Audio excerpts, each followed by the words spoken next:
नमस्कार दोस्तों, मैं अंकुर उपाध्याय स्वागत करता हूं आप सभी का आपके अपने YouTube channel share market analysis में।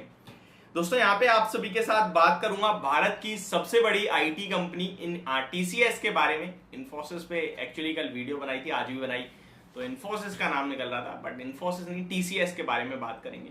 इस स्टॉक में रिजल्ट्स के बाद आपने करेक्शन देखी, बट वो लोग बहुत सेटिस्फाई होंगे जो लोग इन्फोसिस के रिजल्ट्स के बाद इन्फोसिस का रिएक्शन देख के अपने टीसीएस को अच्छा मान रहे होंगे, क्योंकि भाई नंबर्स दोनों के खराब, लेकिन टीसीएस कम से कम लीड तो करता हुआ दिखा है हल्की बहुत, और 2-2.5% ही 1.5-2% नीचे रहा। लेकिन इन्फोसिस रिजल्ट से पहले सवा ऑलमोस्ट 2.25% नीचे, और एडीआर 9% नीचे दिख रहा है। तो बहुत सारा रिलीफ मिला होगा जब अपनी चीज अच्छी दिखे, दूसरी ज्यादा नेगेटिव दिखे, तो अपने आप एक थोड़ा रिलीफ मिलता है कि ठीक है यार, कम से कम इससे तो अच्छा है। बट नॉर्मली केसेस में इन्फोसिस हमेशा टीसीएस से अच्छा परफॉर्म करती है नंबर्स के हिसाब से और रिटर्न्स के हिसाब से भी। वॉलेटिलिटी ज्यादा हमेशा इन्फोसिस में रहती है, हाई बीटा भी इन्फोसिस ही ज्यादा है। टीसीएस तो एक स्लो हाथी है, वो जियांट है बहुत बड़ा, तो इन्फोसिस अपने हिसाब से मूव करता है, टीसीएस अपने हिसाब से। इन्फोसिस ज्यादातर बड़े रिएक्शंस देने के लिए जाना जाता है, अब टीसीएस छोटे रिएक्शन। टीसीएस की बात करें तो स्टॉक के नंबर्स खराब ही आए थे, अनुमान के सामने काफी नेगेटिव थे, जिसके बाद स्टॉक लगभग 2.25% आपको गिरता हुआ दिखा है। स्टॉक की बात करें तो 3188 रुपीज के लेवल्स पे 1.63% गिरकर स्टॉक बंद हुआ है।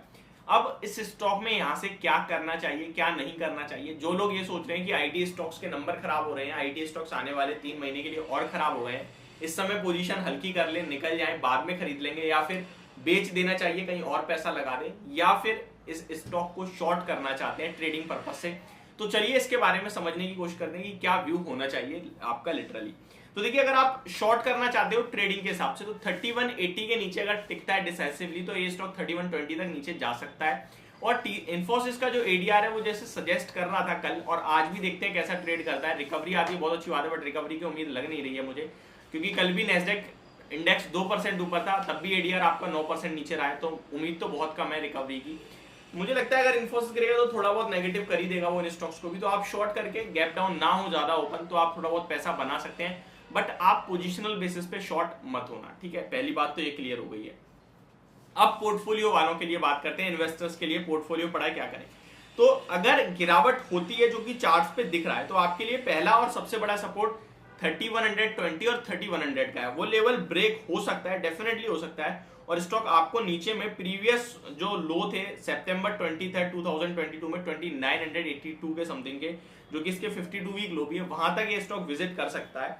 और अगर ऐसा होता है तो वो आपको एक चीज समझ लो क्लियरली कि ड्रीम लेवल होगा। ड्रीम लेवल यानी कि आपको एक अव्वल दब्बे की कंपनी, मैं सही प्रोनाउंस नहीं कर रहा, शायद अव्वल दावे की कंपनी, दर्जे की कंपनी बोलते हैं, वो आपको मिलेगी बहुत ही ज्यादा करेक्टिव और बहुत ही अच्छे वैल्यूएशंस पे।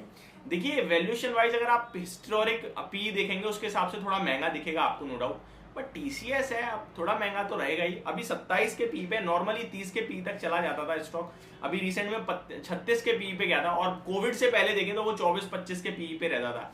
और कोविड के बाद सारी कंपनी ऑलमोस्ट महंगी हुई है, तो फिर ये भी सस्ता क्यों ही होगा। रिसेंटली एचडीएफसी सिक्योरिटीज की इस नंबर के बाद एक दिन पहले इस पे टारगेट आया 3610 रुपए का, और उन्होंने बाय की कॉल दी है। शेर खान बाय बीएनपी पारिवास की बात करें तो 3650 रुपए के टारगेट्स हैं।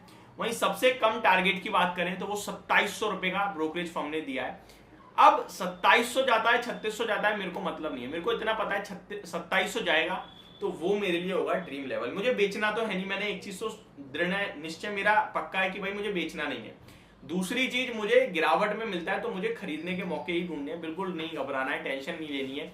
बिना बात के अगर आप परेशान हो रहे हो, टीसीएस में पैसा फंस गया, मैं तो 3300 पे लेके बैठा हूँ, 3500 पे लेके बैठा हूँ, ये तो बढ़ ही नहीं रहा है 3 महीने से, 6 महीने से, तो मार्केट कभी कभार टाइम ले लेता है। आप और भी स्टॉक देख सकते हैं, वहां भी करेक्शन हुई है। अभी रिसेंटली जो स्टॉक्स मूव कर रहे हैं अपवर्ड, उनमें इनका नाम नहीं होगा क्योंकि इनके नंबर सभी खराब आए हैं। तो आप इन्हें समय दे दीजिए, 1 साल दे दीजिए, 2 साल दे दीजिए, अगर इनमें पैसा ही ना बने तब आप बोलना।